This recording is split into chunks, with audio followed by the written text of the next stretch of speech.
So hello very very good morning friends. I hope आप सभी लोग स्वस्थ हैं, मस्त हैं। और आज का 8 अगस्त की फर्स्ट शिफ्ट का आरआरबी एनटीपीसी का जो एग्ज़ाम रिव्यू है, इस वीडियो के अंदर हम लोग देखने वाले हैं कैसे क्वेश्चंस आज के एग्ज़ाम में आरआरबी एनटीपीसी 8 अगस्त की फर्स्ट शिफ्ट में पूछे गए हैं। ठीक है, और ये पैटर्न आपको पता है टीसीएस का पैटर्न है, क्योंकि टीसीएस ही इसका एग्ज़ाम कंडक्ट करा रहा है।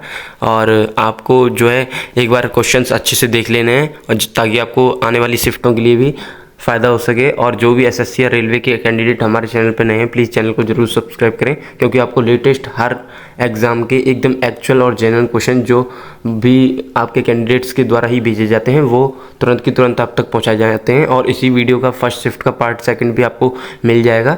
ठीक है, कुछ देर बाद मिल जाएगा। तो अभी जितने क्वेश्चन आ पाए हैं उनको आप देख लीजिए।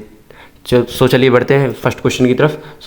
फर्स्ट क्वेश्चन पूछा गया, किस राज्य में पठारी, मैदानी और तटीय तीनों विशेषताएं मिलती हैं। ठीक है, तो इसमें ऑप्शन दिए गए थे।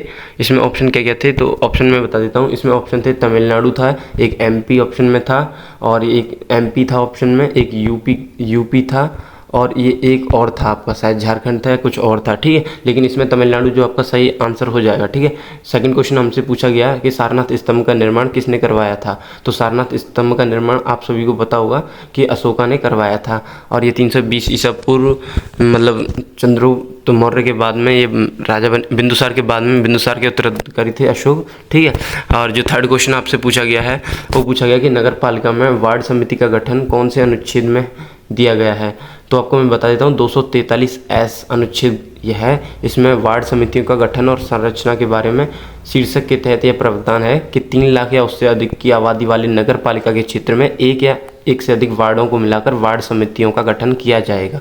ठीक है, नेक्स्ट क्वेश्चन जो हमसे पूछा गया है वो है, सबसे प्रदूषित राज्य का कौन सा शहर है। यानी कि ऑल ओवर इंडिया के अंदर सबसे जो प्रदूषित शहर है वो कौन सा है। तो हाल ही में बर्निहाट जो है भारत का सबसे प्रदूषित शहर बन गया है। यह जानकारी किसने साझा करी, तो ये इंडियन एक्सप्रेस ने साझा करी। और ये जो बर्निहाट है असम और मेघालय की सीमा पर स्थित है। आगे आने वाली शिफ्टों में आपसे पूछ सकता है कि ये कहाँ पे स्थित है, इसलिए स्टार मार्क करके दे रहा हूँ, मोस्ट है। ठीक है, नेक्स्ट क्वेश्चन जो आपसे पूछा गया कि खंजर अभ्यास कौन सी सेनाओं के मध्य हुआ। तो खंजर अभ्यास भारत और किर्गिस्तान की सेनाओं के मध्य आयोजित किया गया, और यह एक संयुक्त सैन्य अभ्यास है जो दोनों देशों के मध्य द्विपक्षीय संबंधों को मजबूत करने और विशेष बलों के बीच सहयोग बढ़ाने के उद्देश्य से किया जाता है। ठीक है, वही बात कर लेते हैं। एक क्वेश्चन आपसे पूछा गया कि इंदिरा अभ्यास किस किस के बीच हुआ था।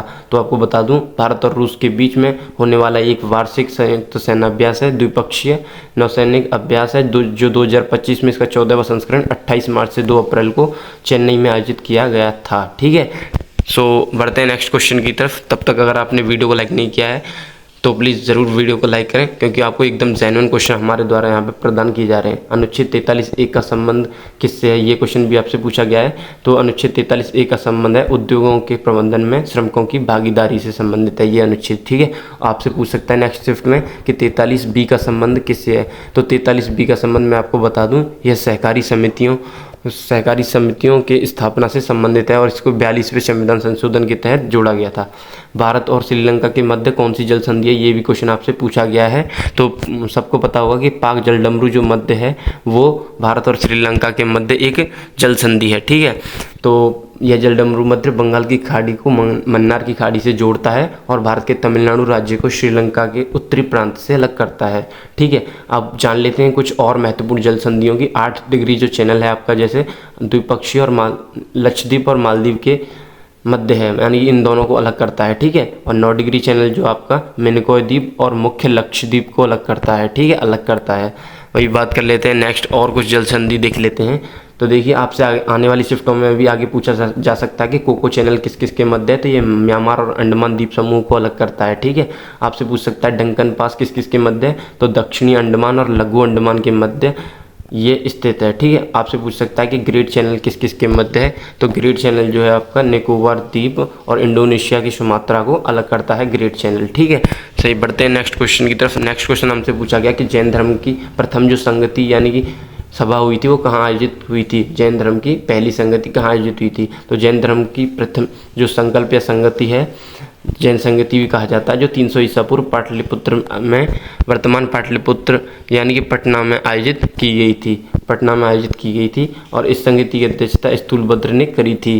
ठीक है, चंद्रगुप्त मौर्य के शासनकाल में इसका आयोजन हुआ था और 12 अंगों का संकलन इसमें किया गया था, जो जैन धर्म के महत्वपूर्ण ग्रंथ हैं। ठीक है, आपसे नेक्स्ट क्वेश्चन यहाँ पे पूछा गया था कि किस अनुसूची में अनुसूचित जातियों यानी कि एससी और एसटी के कार्य क्षेत्र का उल्लेख किया गया है? अनुसूची 5वीं में इसका उल्लेख किया गया है। भारत के संविधान के तहत अनुसूचित क्षेत्रों और अनुसूचित जनजातियों के प्रशासन और नियंत्रण की व्यवस्था की गई है। इसमें राज्यपाल की शक्तियों, जनजातीय सलाहकार परिषद और जनजातीय क्षेत्रों के प्रशासन से संबंधित प्रावधान शामिल किए गए हैं। ठीक है, तो दोस्तों आपको वीडियो कैसी लगी और एकदम क्वेश्चन आपको जो भी भाई एग्जाम दे के आए हैं अभी वो प्लीज़ कमेंट बॉक्स में जरूर कमेंट करके बताएं कि ये एग्जाम इनके क्वेश्चन हैं या नहीं हैं। ठीक है, मुझे तो पता है हैं, लेकिन बाकी कैंडिडेट्स को ये सारी चीज़ें क्लियर हो जाएंगी। और आप आने वाली जिस भी शिफ्ट का एनालिसिस देखना चाहते हैं और जितने भी एग्जाम आपके चाहे एसएससी रेलवे के हों, सारे का एनालिसिस हमारे द्वारा मिलता है time to time. So please subscribe this channel. Thank you so much for watching this video.